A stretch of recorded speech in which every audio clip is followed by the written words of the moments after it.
People look for many different things when they choose a church organization in our world. When they choose a church organization which they wish to be affiliated with, some look for large numbers. I remember years ago we had a man visiting us my family back from the East, and he found out I was a minister, and he made a comment. He said, "What would it be like, how would you like to come back to our place and be able to speak to 1,000 people?" And I thought about that. I didn't say what I really thought, but anyway, but there are people who really, really are impressed with large numbers. Some choose a church just simply because of its location and its convenience. We used to have a man years ago that drove about 40 miles to church every week, and he said, people look at him like he's crazy because there's all these little churches in his small town he lived in, and why was he traveling away into Albuquerque to go to church? And others choose a church organization because it is the organization that they grew up with, and the one they feel comfortable and secure in and familiar with. I remember my mother used to talk often about how, I'm a Baptist and I grew up a Baptist, and of course I grew up as a Baptist too until I was about 12 years old, and then things changed and God opened my eyes to the truth. But people sometimes will choose a religion simply because of a church, simply because that was a church their parents were in, their grandparents. Others may choose a church because of the speakers and who can move and inspire them. And you think, certainly in our day and age, especially with a lot of the health and wealth theology that's out there, and the success-oriented ministers. I remember years ago there was a lady that had a very large evangelical kind of Pentecostal church, and she was preaching the health and wealth and prosperity doctrine, and went over to India for a while, and where she became exposed to the caste system and how those people lived. And she came back, gave up her ministry because she was totally disillusioned with what she was teaching, because she saw there was no way in that country that those poor people would have been able to have implemented the theology that she was preaching. I think of some of these mega churches like down in Houston, where there's one popular minister. I think he has almost like a city there, like 10,000 people.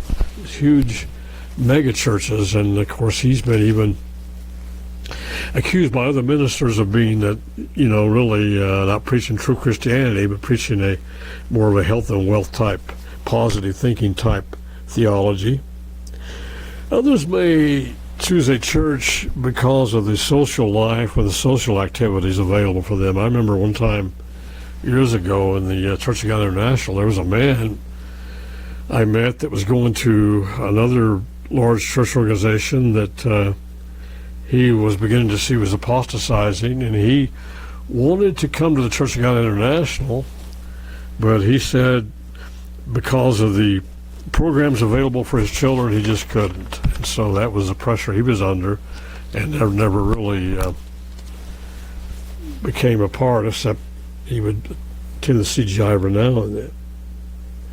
But what should we, as God's people, what should we all look at when we consider a church? Of course, I'm not just simply talking about our local congregations, but I'm talking, God's church, of course, is a body of God's people. But what we should look for is what Paul expressed to Timothy. If you turn to 1 Timothy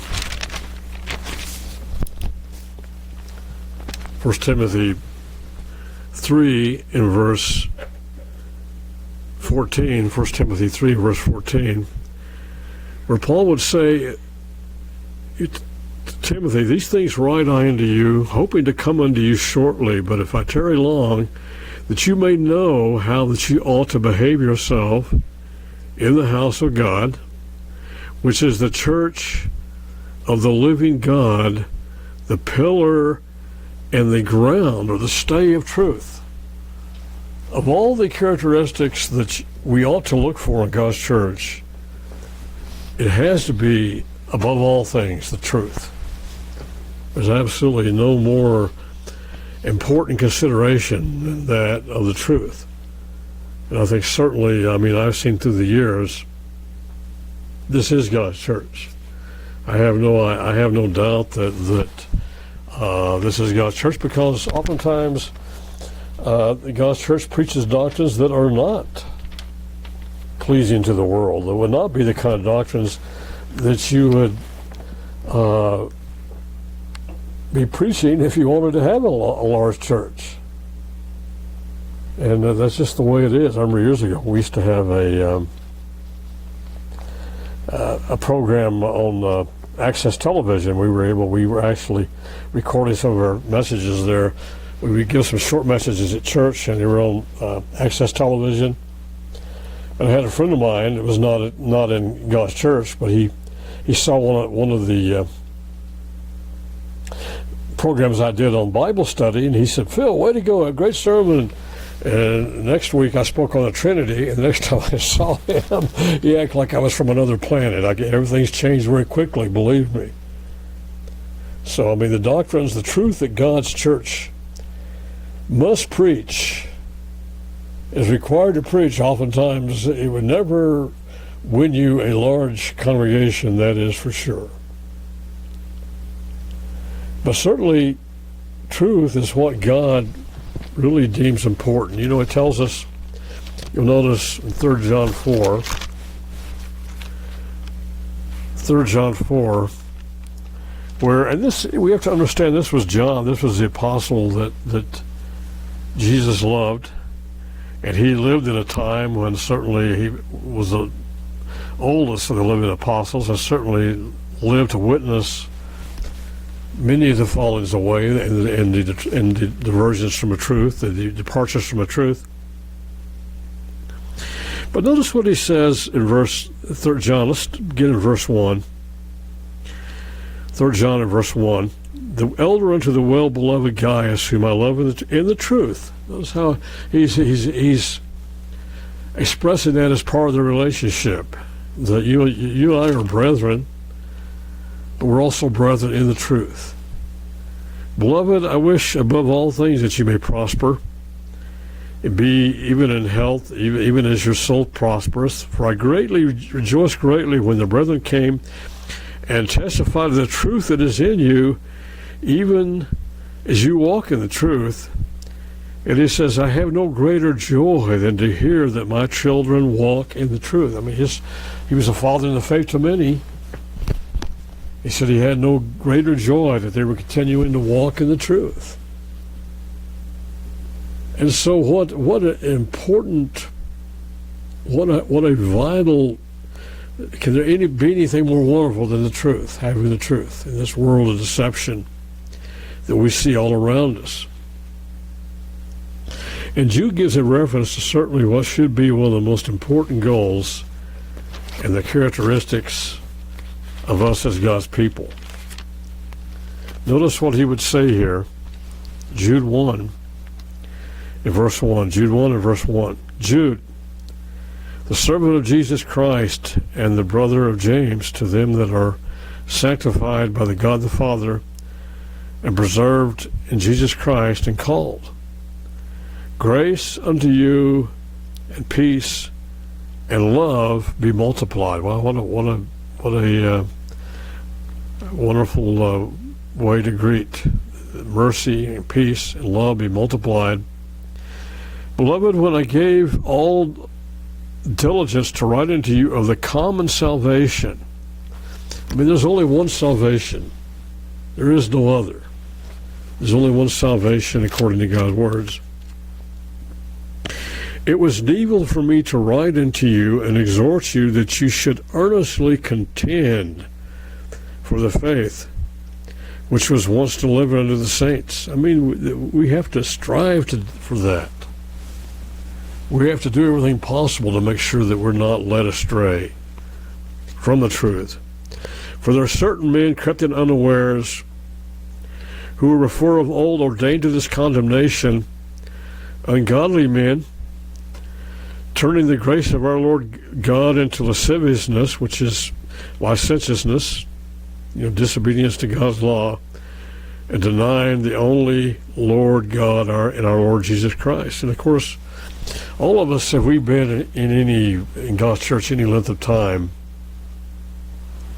have seen that. I remember years ago we had a man who came into our church, and I knew he was going to be trouble. I told the pastors before I was ordained, and he was going to be trouble. But he got into the Sacred Names movement, took a contingent, I think like 6, 7 people out of our congregation, and then later on turned against the Sabbath and began teaching them the Sabbath was done away with.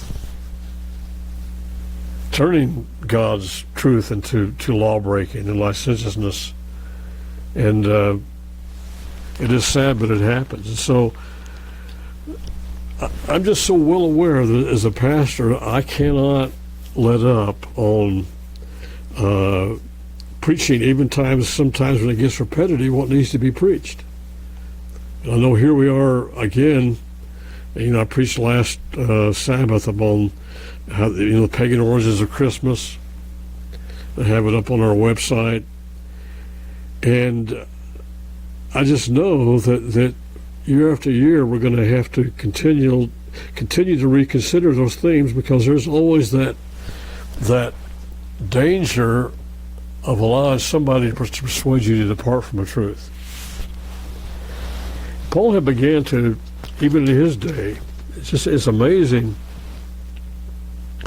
as you study the New Testament church and how quickly, right away the church had persecution.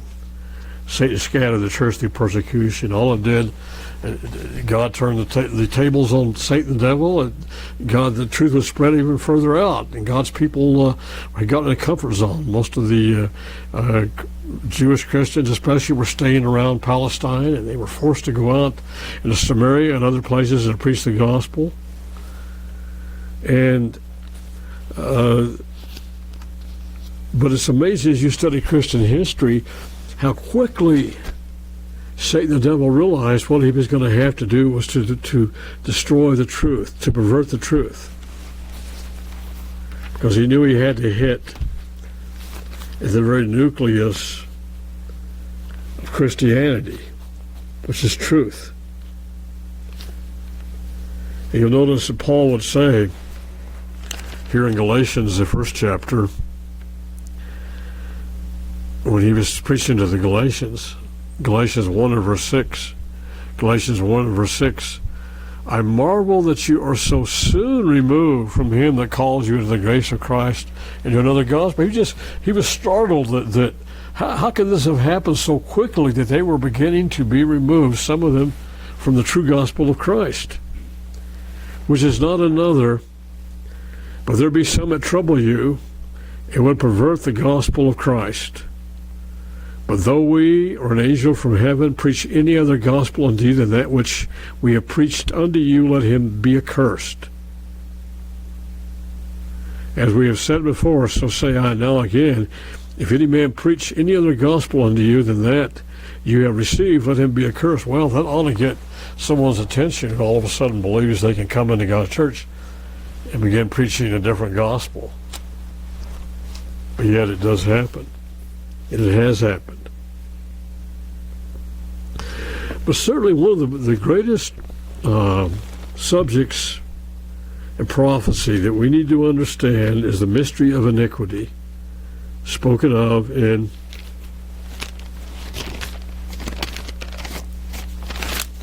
Second Thessalonians 1. Paul saw the mystery of iniquity was working, already beginning to work in his day. We see it in our day. We see the all that the professing church, all that Christendom out there, professing Christians are into as far as pagan holidays, replacement of God's holy days. We're right in the midst of that season now, when we have all of these symbols around us, such as Santa Claus and Christmas trees and everything. We realize that what in the world does it have to do with the worship of Christ? And it doesn't, but yet it's all around us. But it's part of a system. It's just simply a tip of the iceberg of the system that Paul was seeing was beginning to manifest itself even in his day. The mystery of iniquity, the mystery of lawlessness. That's an important word in the New Testament to understand. Iniquity, nomos, no law. No law doctrine, lawlessness. And it permeates our whole world. And people want to accept some of God's laws. They don't want to accept other ones, such as the Sabbath. But we'll be looking at the mystery of iniquity today, and it's simply, put in very simple words, it's just simply camouflage lawlessness. It's just simply lawlessness camouflaged with the truth, because Satan the devil realizes that he just can't put it out there as poison, spiritual poison. He has to camouflage it with the truth. And if we could just realize, I'll just say this at the onset, that we just don't want to lose this, that all false worship, that all pagan worship, that all the idolatrous customs that we see all around us even now, as we see the celebration of Christmas and New Year's coming up, and then Easter just a few years later, all this false worship is all based up around, and this is what the mystery of iniquity leads to. It's what his goal is this great window of truth that we have revealed to us over here in Matthew 4. And I just don't think there's a greater revelation, there's a greater window that we have as God's people. When we look out, we begin to ask ourselves questions as to what's taking place in false worship, to realize that it's all camouflage worship of an attempt by Satan the devil to be worshipped.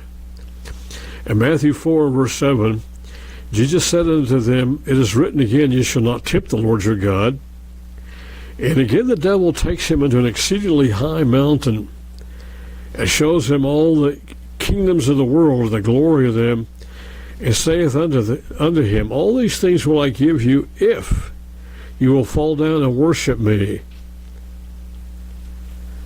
Then Jesus saith unto him, Get you hence, Satan, for it is written, You shall worship the Lord your God, and him only shall you serve. Then the devil leaves him, and behold, angels came and ministered unto him. We have this great revelation of truth right here, that the preening desire of Satan the devil, his basic purpose, and the false system of worship that he has set up upon this earth is eventually the worship of him. That's what it's all about. He's on a collision course with God, and we know he's going to lose, but he wants to be worshipped.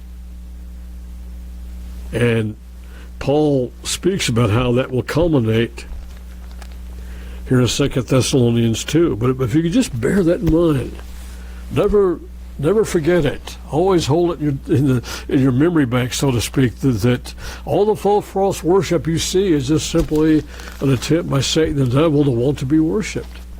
And he camouflages it through symbolism, and we'll be talking about that as we continue.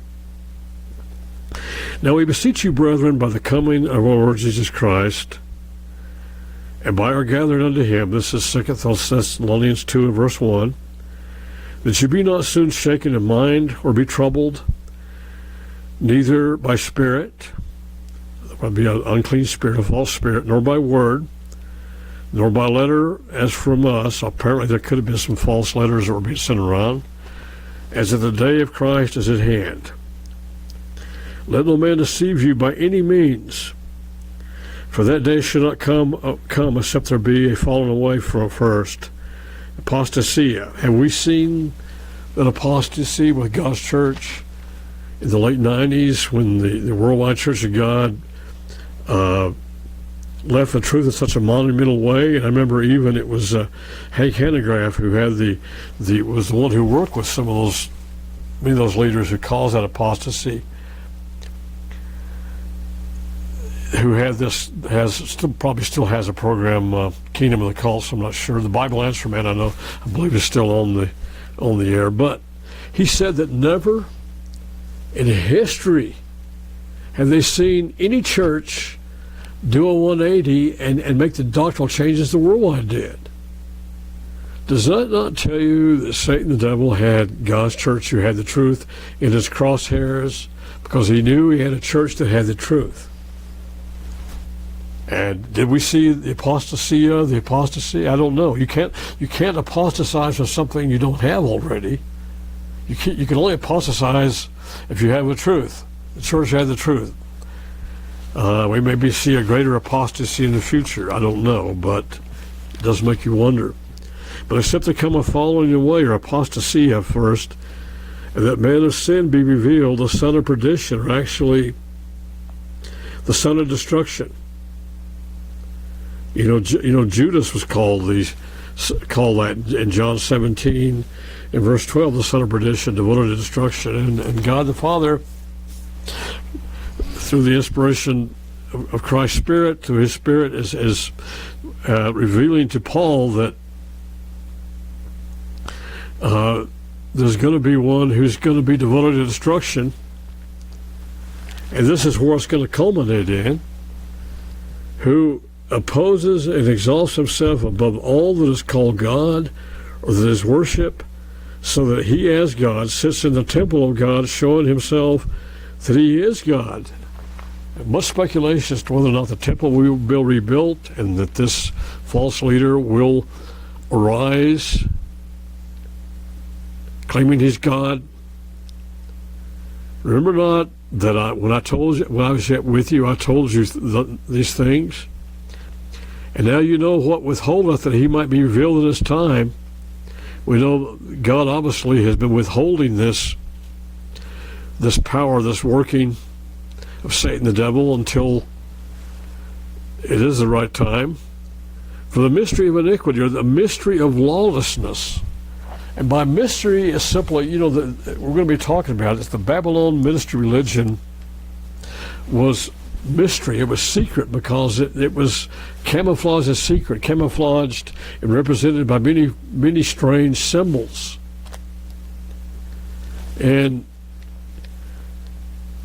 Paul said that it was already working in his time. Only he who now lets or allows it will let until he be taken out of the way. It could be possibly even a great angelic power that's keeping this in check. And then shall the wicked be revealed, whom the Lord shall consume with the spirit of his mouth, and shall destroy with the brightness of his coming, even him whose coming is after the working of Satan with all power and signs and lying wonders, and with all deceivableness of unrighteousness in them that perish, because they received not the truth, that they might be saved. They would not receive it. For this cause God shall send a strong delusion that they should believe a lie, that they all might be damned who believed not the truth, but had pleasure in unrighteousness. There again, that unrestrained righteousness that would be taking place. And so we know as we look forward into history that Paul is saying, Christ is not coming until this happens, until there is one who sits in the temple claiming he is God with all these great lying wonders and miracles. I've often been asked, people say, why don't we have more miracles in the church?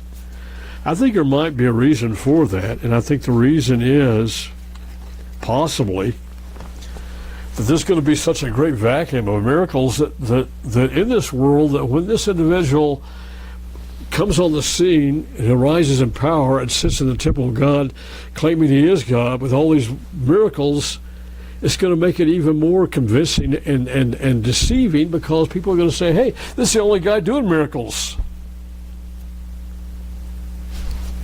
And whether or not that could be part of the equation as far as why we're not seeing more miracles right now, I don't know, but I've often thought.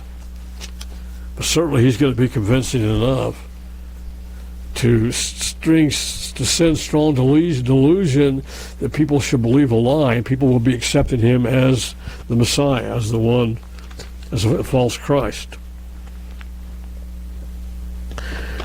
The mystery of iniquity. What is it? And it's important because we need to understand that God's people all have the potential for compromise. Compromise with the truth for many reasons. Really, the spirit of the Laodicean church, those who said they were rich and increased with goods, and God said, no, they're miserable and wretched and blind and naked. They don't realize how far short they come. And I will have to say, I have seen a lot of compromise within God's church in the last 40, 50 years. It's just there, and it's real. I'm sometimes blown away by what people are willing to excuse themselves in doing on the Sabbath. And it's going to be there. The compromises that can be made.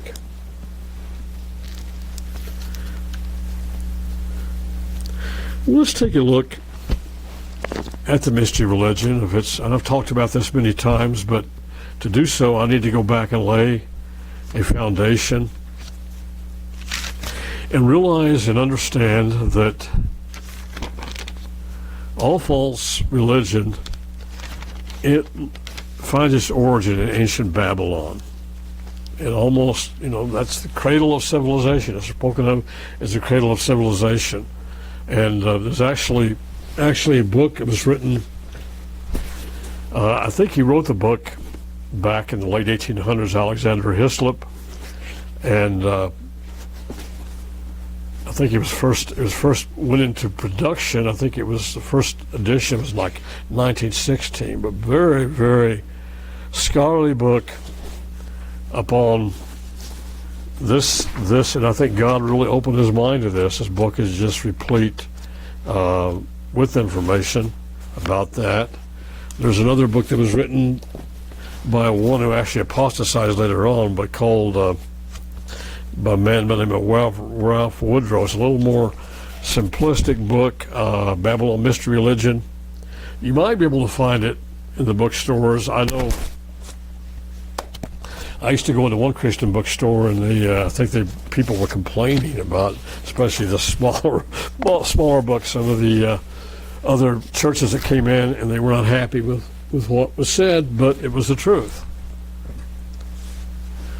But Alexander Hislop, in his book of Two Babylons, very erudite man, he was able to come up with much information based upon history, based upon legend, mythology, scripture, based on a lot of the writings of Herodotus and Josephus. And what a revelation it really is to understand and to realize that in the Bible we have the first recording of the first great false religious system that Satan the devil would set up.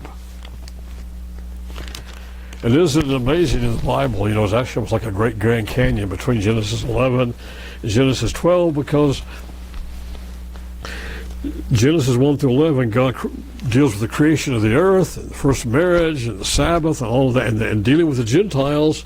But he takes care of the Gentiles, and then the rest of Genesis from 12 on is all built upon the Abraham and his descendants. It shows you what's really important with God. But here we have in God's Word really the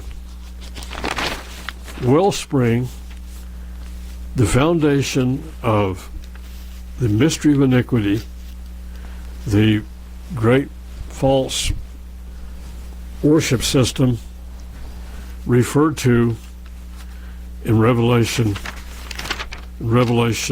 17. Let's turn to Revelation 17, in verse 1. This mystery Babylon, this is where it all began there in Genesis 10.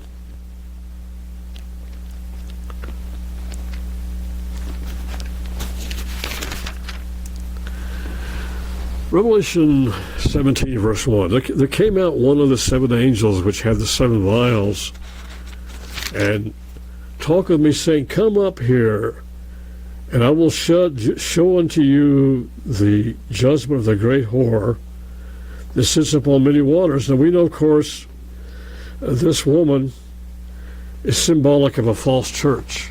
We know that God's church is pictures a chaste virgin, but this great whore would be symbolic of a false religious system, the great Babylon the Great.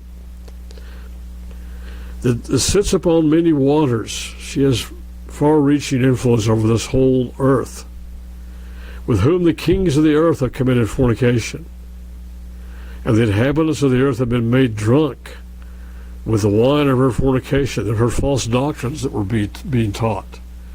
And we look back in history, we see that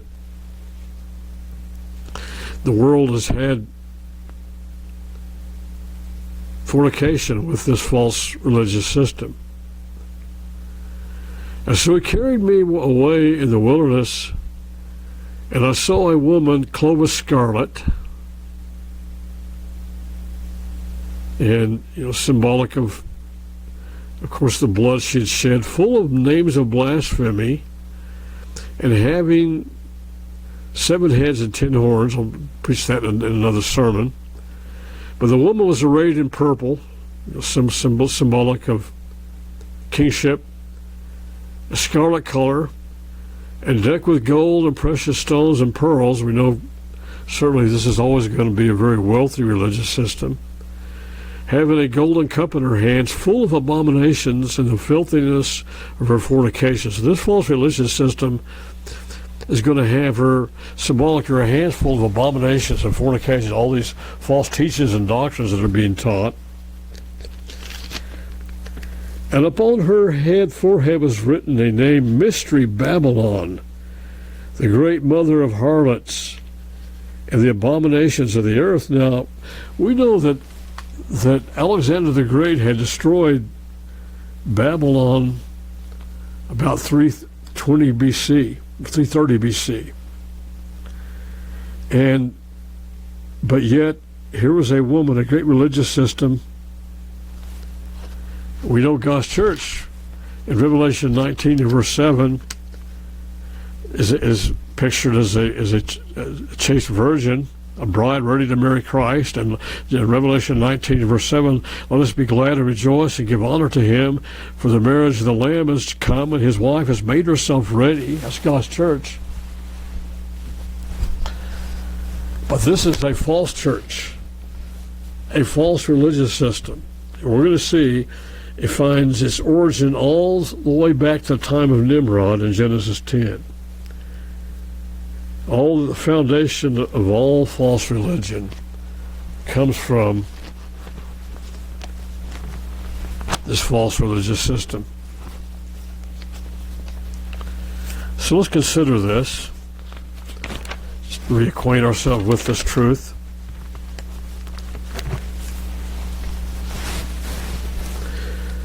Now, these are the generations of the sons of Noah: Shem, Ham, and Japheth. This is Genesis 10, verse 1.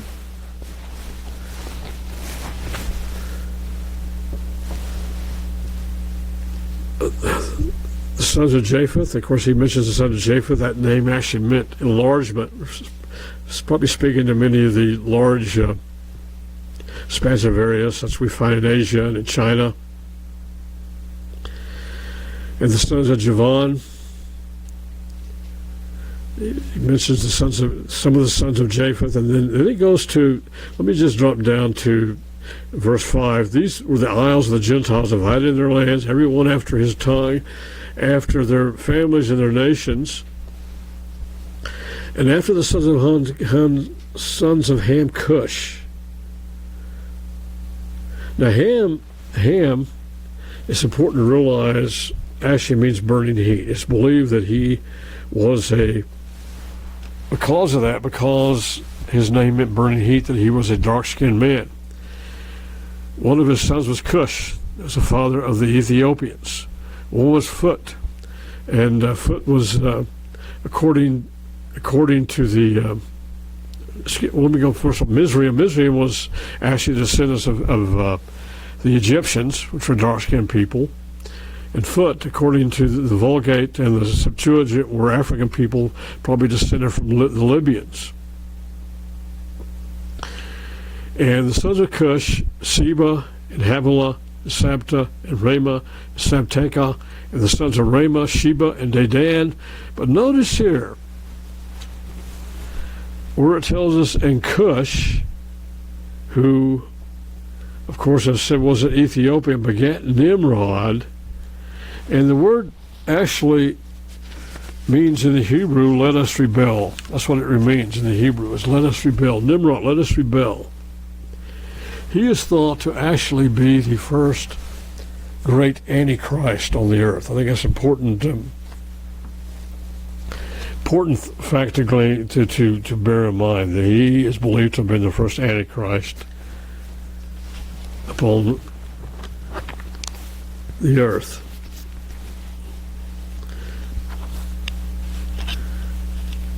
In the Hebrew, began to be a mighty one in the earth. He was a mighty hunter before, actually connotes, the Hebrew actually connotes the word of being against. Against. This individual will be the first one who would be against Christ, against the one who would become Christ. And understand, Satan the devil very much had the knowledge there would be a Messiah that would be born. It would be sprung from a virgin. And he, early on, begins to set up a false counterfeit religious system to counterfeit the truth. And Cush begat Nimrod. He began to be a mighty hunter in the earth. And he was a mighty hunter before or against the Lord, even as Nimrod, the mighty hunter before or against the Lord. At the beginning of his kingdom was Babel, and Erech, and Ashan, and Calneh in the land of Shinar. Now, it's important let me just read to you from a few resources. I forgot to bring in one of them. No, there it is, Josephus.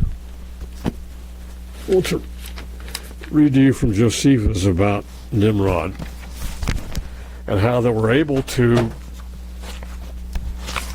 go back and put some pieces together about who Nimrod really was.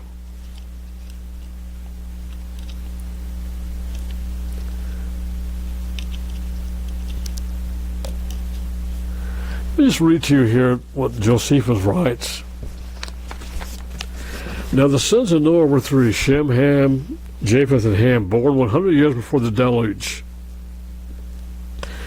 These first of all descended from the mountains into the plains. They fixed their habitation there and persuaded others who were greatly afraid of the lower grounds on account of the flood, and so were very loath to come down from the higher plains to venture to follow their examples. In other words, they were afraid to come down there because of the flood that occurred. Now the plain in which they first dwelt was called Shinar. And God also commanded them to send colonies abroad for the thorough people of the earth, that they might not raise seditions among themselves, but might cultivate a great part of the earth and enjoy its fruits after plentiful manners. But they were so ill-instructed they did not obey God. Well, we know that Nimrod was one of the ones who convinced them not to obey God, for which reason they fell into calamities. Now we know, I might just say as an aside, some of my notes here, that Shinar, actually, of course, Babylonia was built around the Tigris and Euphrates rivers. It was a very fertile area, but it only had, where they could grow agriculture, but it had one big problem. There were a lot of wild animals that roamed the land. And we know that that Nimrod, history, myth, legend tells us that he was a great hunter. He was a mighty hunter. It tells us that a mighty hunter before the Lord or against the Lord, and we read that in verse 9.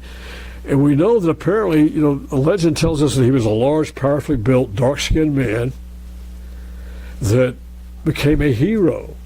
He went out and he protected these people from animals. He began to be a big hero of their sight. Well, but then he came up with a better plan in his mind, was to have cities that would be surrounded by walls where they would have protection from animals or from enemies. And he started the first great system of these walled cities.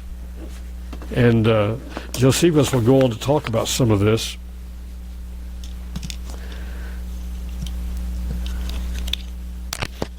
For it says, for they did not obey God, for which reason they fell into calamities, and were made sensible by experience of what sin they had been guilty. For when they flourished with a numerous youth, God admonished them again to send out colonies, but they, imagining the prosperity they enjoyed was not derived from the favor of God, but supposing that their own power was the proper cause of the plentiful condition they were in, did not obey him. In other words, they believed what a lot of people teach today. You are your own destiny. You can set your own destiny. You can determine what you're going to be in your life.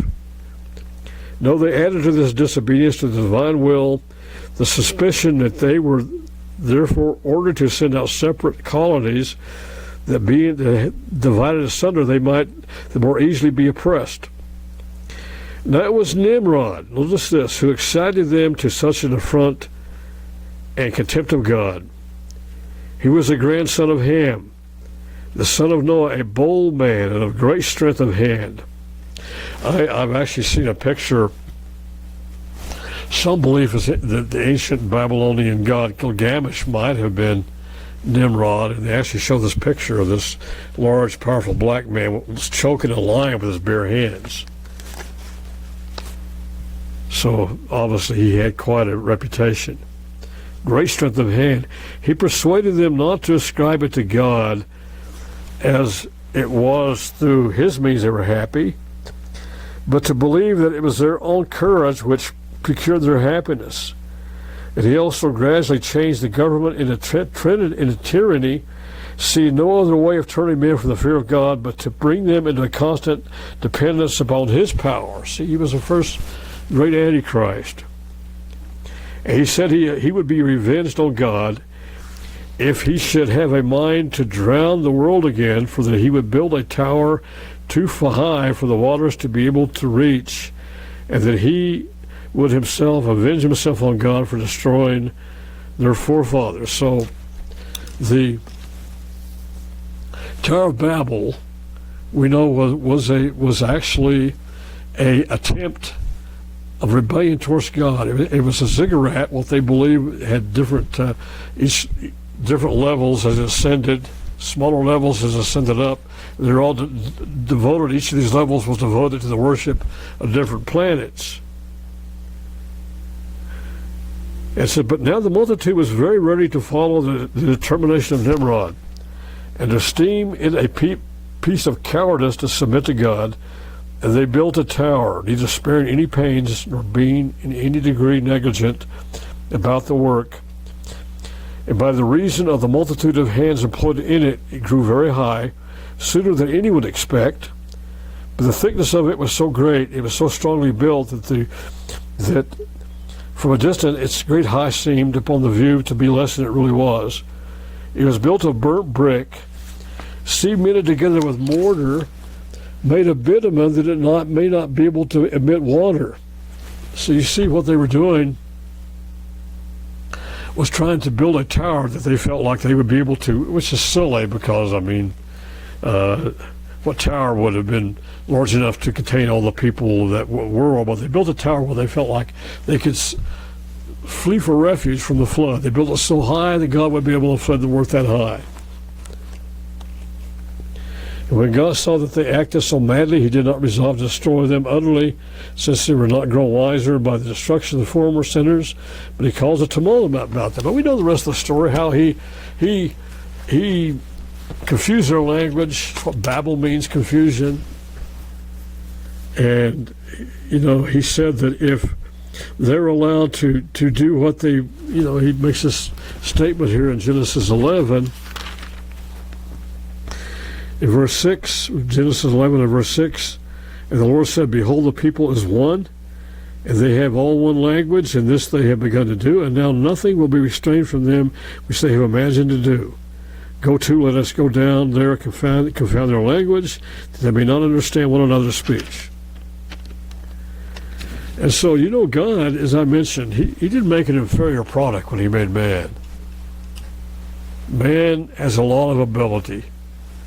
And we probably would have seen the space age thousands of years ago if they had had the same language. Could you imagine, you know, what we've seen in just the last 150 years in technology in our world? What would it have been like if they'd had one language and put all their mind and power together? Wow, man would have been ready to destroy himself thousands of years ago, but God, that was not in God's plan. He had a 6,000-year plan, so he slowed it down.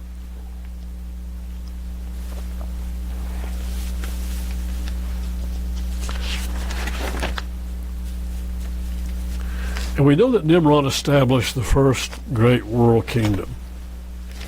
We know that Nimrod, legend, history tells us, was also a priest of devil worship.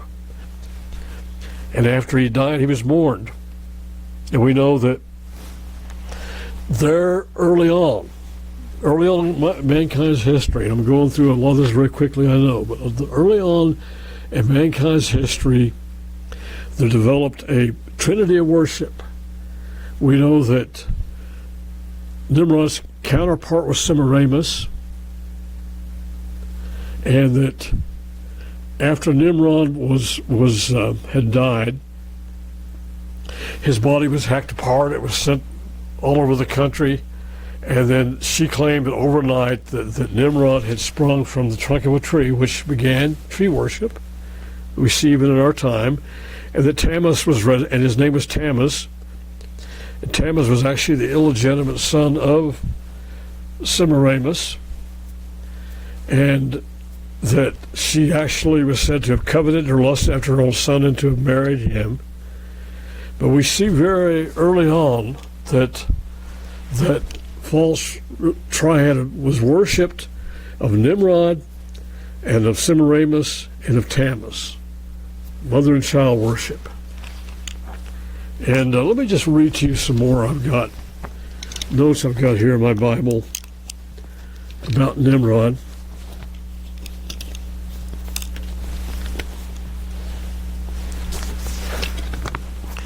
The Jewish Encyclopedia says that Nimrod was he who made all the world rebellious towards God.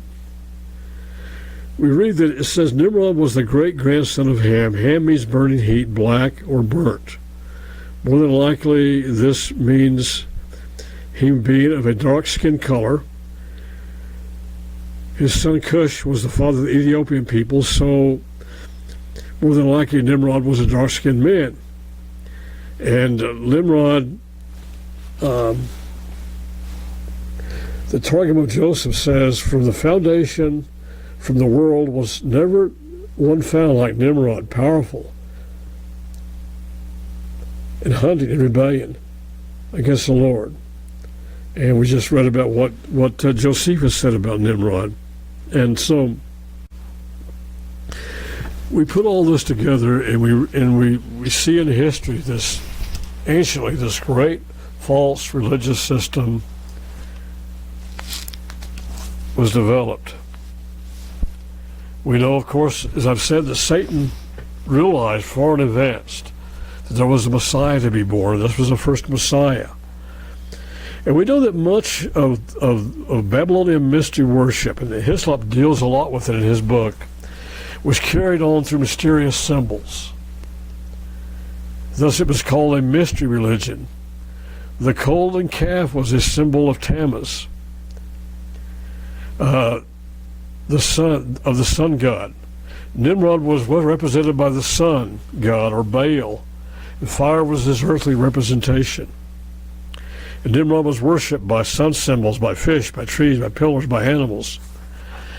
And it's important to realize that's why this ancient system of worship was called a mystery religion, because it was worshipped through by symbols. And I mean, we could do a whole study upon on the subject of tree worship that actually is just simply Nimrod worship. And it's just really incredible how all of this plays out. Now, what's important to understand is that after the people's languages were confounded, after they went out into all the world, they took with them this false system of worship. But you see, when Rome came up on the scene, when Rome came in power, Rome had the characteristic of amalgamating, of combining, of accepting every type of false religion. So we have this mixture of all this false worship that came back into Rome. And that's why oftentimes it can be confusing, but sometimes it's amazing because it's so similar. For instance,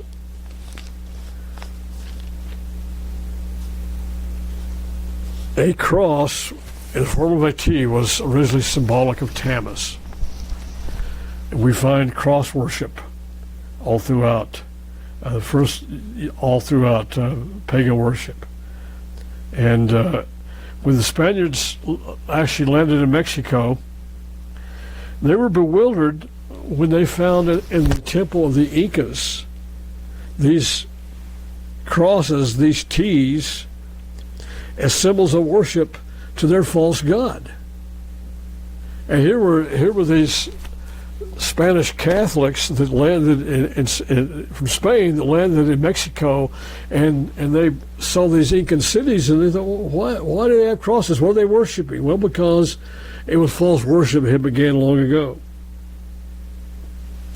In the 1700s in England, they found an old statue of a pagan origin, a real old statue, a pagan origin of a mother and child, mother and son worship. And you see why that when Rome reassimilated all this false worship, all of this Babylonian mystery religion that had gone out in the world, had been changed over a period of time, all became assimilated. And we see, therefore, why we see what we see in false religion.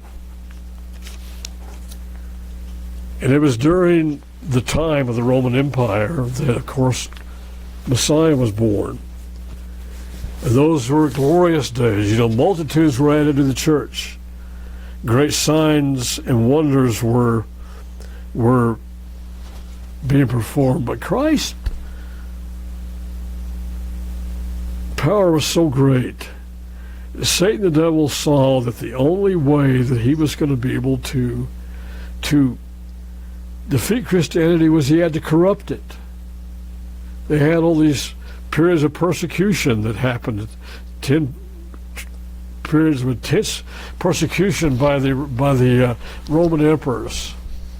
But the church just grew and it flourished. Many were martyred, but it wasn't dying. And so what we see in the 3rd century was the conversion, supposed conversion of Constantine. And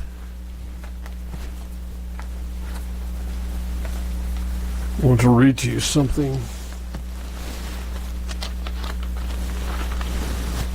here I brought with me. I thought, here it is.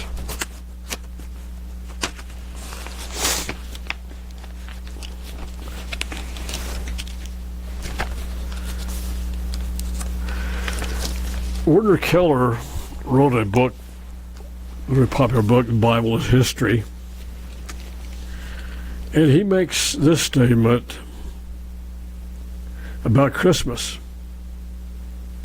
He says, December 25th is referred to in documents as Christmas Day in AD 324 for the first time. Under the Roman Emperor Justinian, from AD 527 to 565, it was recognized as an official holiday.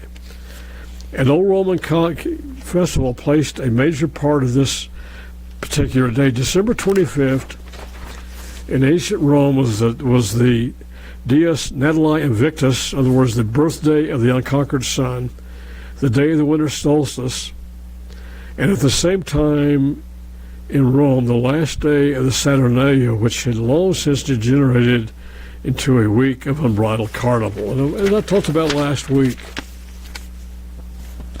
how a Roman Catholic priest had admitted that the church baptized Christmas.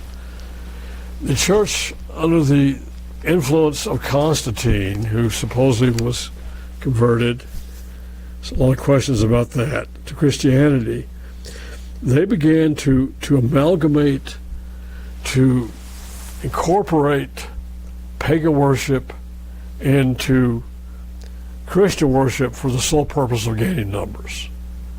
They saw that if they could keep a semblance of some of these false pagan days, that they certainly would be able to bring more pagans into the church. And certainly during the Reformation, a certain amount of the pagan element was rejected, but much of it remained. Much of Christianity, we know the truth is still part of this great fallen Babylonian mystery religion. And I'll go over some of this very quickly, but try to hit the highlights. Well, it tells us in Romans 18, in verse 1,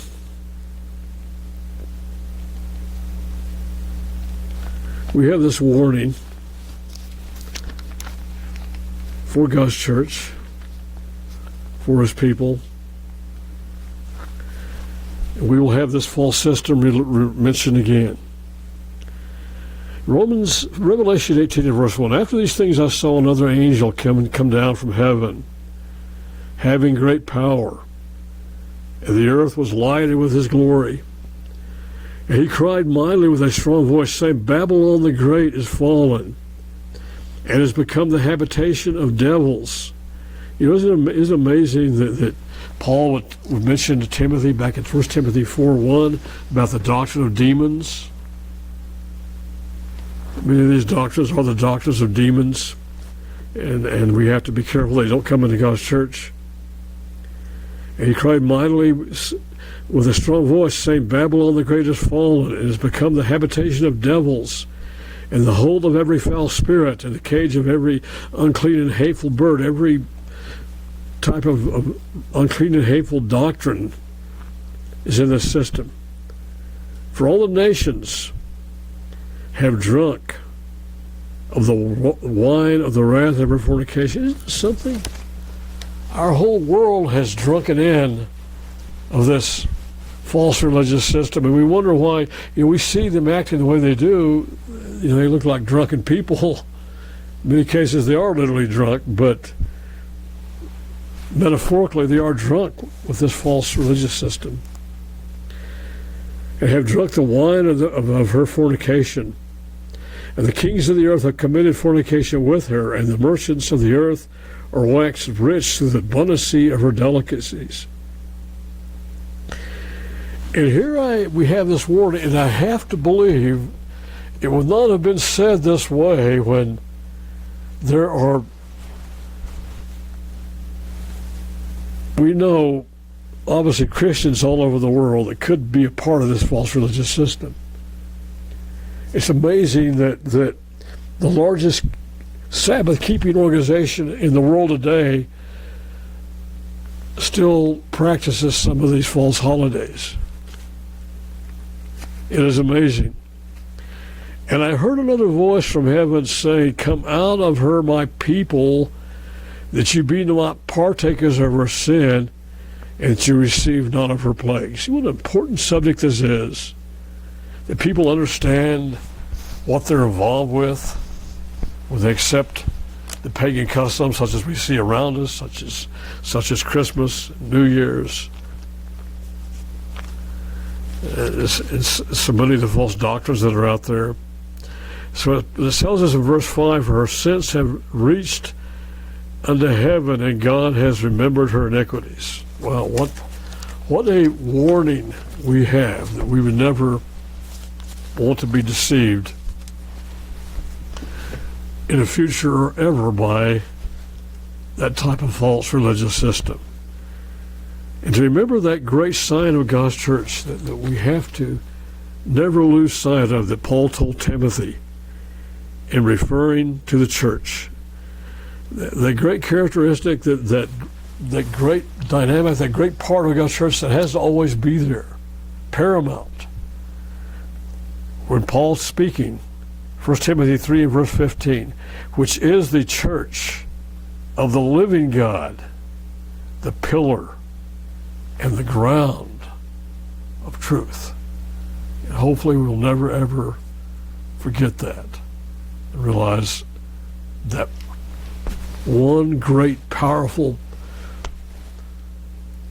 foundation of God's church, it is a church that practices the truth.